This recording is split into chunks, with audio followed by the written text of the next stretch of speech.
Alors, dans la dernière vidéo sur mes échecs aux épreuves de challenge FTMO et mes réussites aussi, j'avais expliqué que j'étais en train de faire un challenge. C'est ce qu'on va voir là maintenant. Voilà, un nouveau trade, CHFJPY. J'avais déjà atteint un peu plus de la moitié de l'objectif du challenge.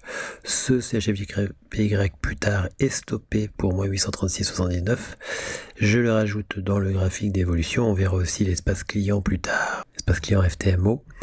Et on voit qu'effectivement, il y a une perte.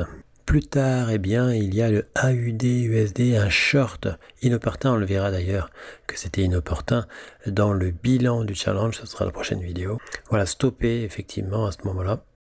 Et donc on regardera ça sur le graphique d'évolution par la suite. Là on voit que j'ai mis un ordre différé qui est activé, regardez.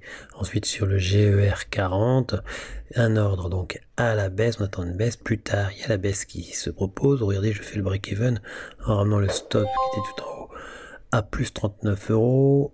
Et ça sonne, on est arrivé à du x1 de gain. Je vais attendre un creux, puis on est revenu retester le creux. Et je décide de clôturer dans l'historique. On retrouve le trade, je peux le prendre, le faire glisser sur le graphique de la flèche rouge à la flèche jaune, j'ai gagné plus 1036,88, ça fait donc que je suis maintenant à plus 4,47% sur le compte.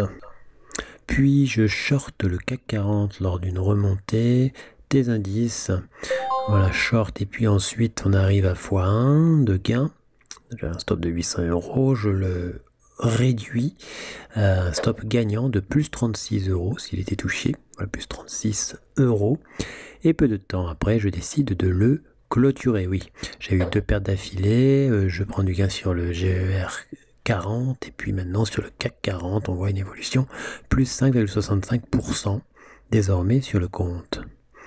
On peut regarder ça sur le graphique, effectivement, de la flèche rouge à la flèche jaune, 939,60.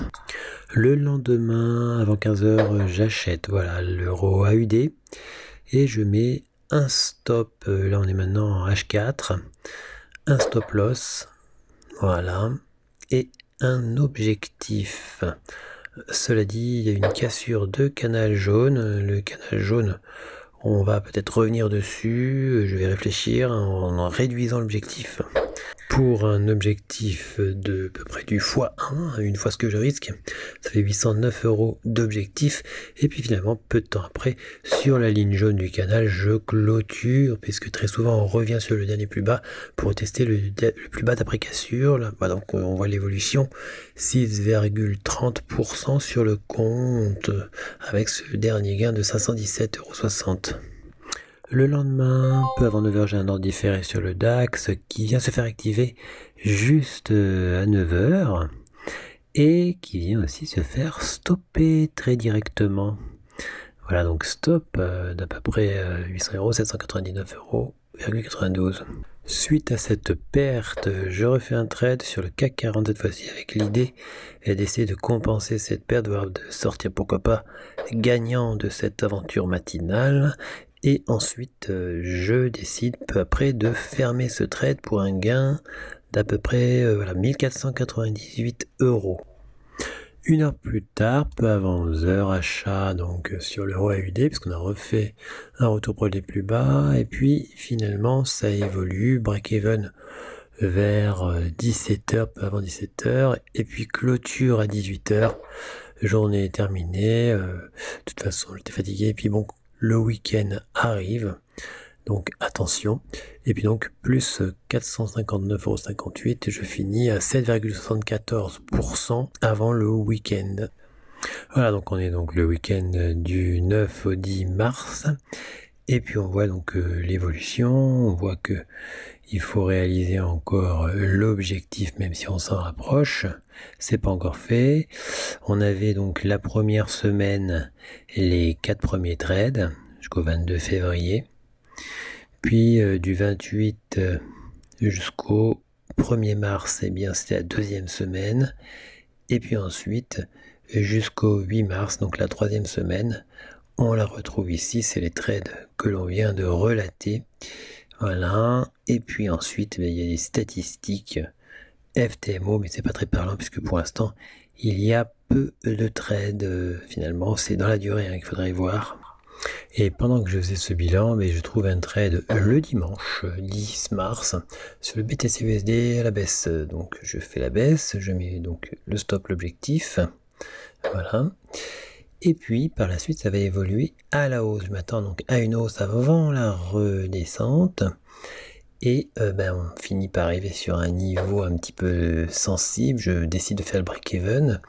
Et puis on va traverser tout ça pour aller sur du x1.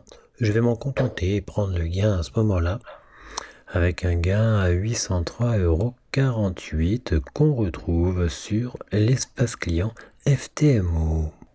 Par la suite, le lundi 11 mars, eh bien, on va acheter l'USD JPY sur une configuration en H4. On va y mettre aussi un objectif.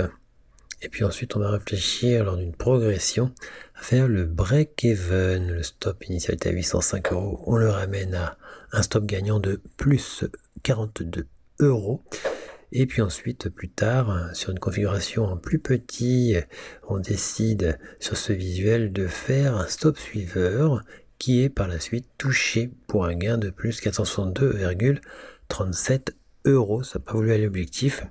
On est maintenant à plus 9,33% sur le compte, pas loin des 10% de l'objectif de ce challenge. J'achète maintenant sur le gold. Je vais positionner un stop loss et puis je vais mettre l'objectif ensuite du challenge dans l'espoir de réaliser, de finaliser ce challenge. Et ensuite je vais donc par la suite donc mettre le break-even pour un stop qui passe à un stop gagnant de 12 €. Et puis plus tard je vais décider de fermer parce que j'ai vu que effectivement il y avait potentialité de baisse assez nette et je préférais me reporter sur un autre cas pour finaliser la suite de l'objectif.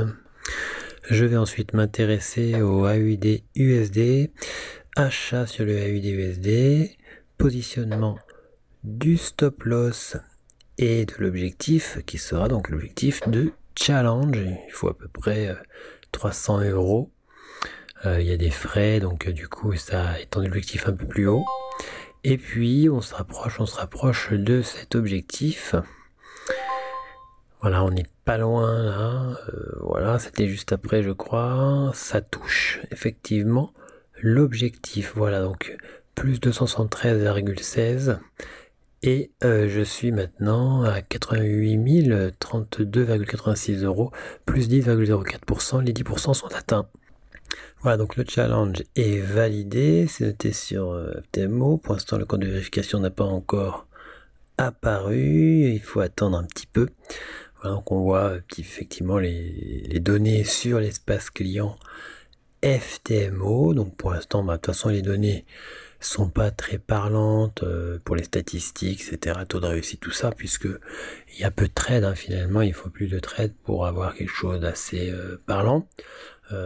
Ça s'est bien passé, il y a eu peu de trades perdants, mais on verra les subtilités lors d'une prochaine vidéo qui sera le bilan de ce challenge, où on revisitera un peu les trades, puisque vous rappelez que pour revenir, pour mon retour, j'ai besoin de réussir un challenge et j'ai besoin de me concentrer sur la qualité que je recherche actuellement, et je verrai un petit peu.